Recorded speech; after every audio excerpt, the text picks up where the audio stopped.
अध्याय 10 प्रकाश, परावर्तन एवं अपवर्तन समतल सतह से। Light, reflection and refraction from plane surface. पिछली कक्षा में आपने पढ़ा है कि प्रकाश सरल रेखा में गमन करता है।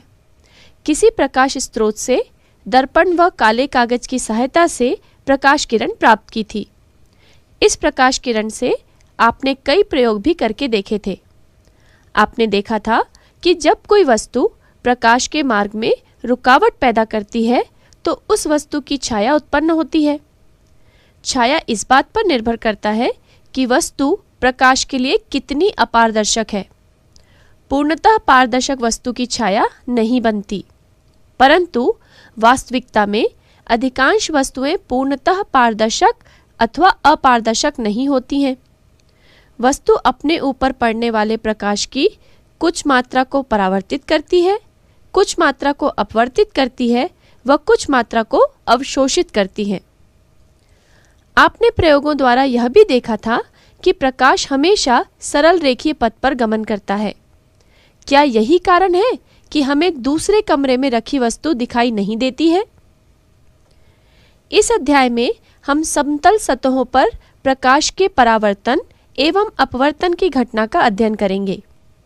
हम प्रकाश किरण को एक सरल रेखा से प्रदर्शित करते हुए छाया व परावर्तन या अपवर्तन द्वारा बनने वाले प्रतिबिंब के बारे में अध्ययन करेंगे।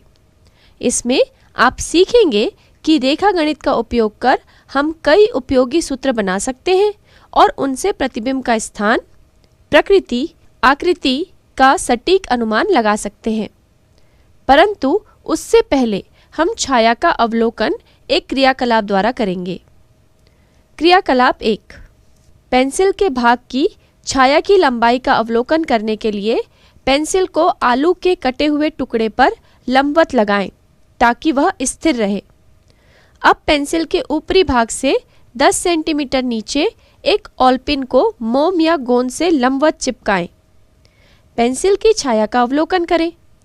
प्रकाश स्रोत से पेंसिल व पर्दे की दूरी को बढ़ाने व घटाने से छाया की लंबाई में होने वाले परिवर्तन को देखेंगे।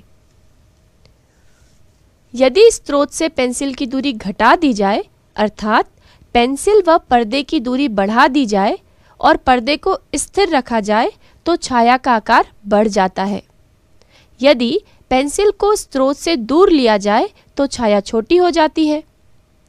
यदि पर्दे व पेंसिल को स्थिर रखा जाए और स्रोत को पेंसिल के पास लाया जाए तो छाया बड़ी होती है। स्रोत को और दूर ले जाने पर छाया छोटी हो जाती है। यदि पेंसिल व स्रोत को स्थिर रखा जाए और पर्दे को पेंसिल से दूर बढ़ाया जाए तो पेंसिल की छाया का आकार बड़ा हो जाता है, जबकि पर्दे को पेंसिल के करीब लाने पर छाया छोटी हो जाती है। छाया के आकार व प्रकाश स्रोत की दूरी का अनुपात वस्तु के आकार व उसकी स्रोत से दूरी के अनुपात के बराबर होता है, अर्थात वस्तु की लंबाई बटे वस्तु व प्रकाश स्रोत की दूरी बराबर छाया की लंबाई बटे छाया व प्रकाश स्रोत की दूरी, यानी h बटे do बराबर h डैश बटे ds। इसलिए h डैश बराबर h गुणित ds बटे do। किए गए क्रियाकलाप से नीचे दी गई सारणी को भरें। पेंसिल की लंबाई h बराबर 10 सेंटीमीटर। सूत्र से छाया की लंबाई बराबर h डैश बराबर h गुणित ds बटे do बराबर 10 गुणित ds बटे do। इन मानों से आप सूत्र की पुष्टि करें। अब आप भी किसी परिस्थिति में छाया की लंबाई का अनुमान लगा सकेंगे।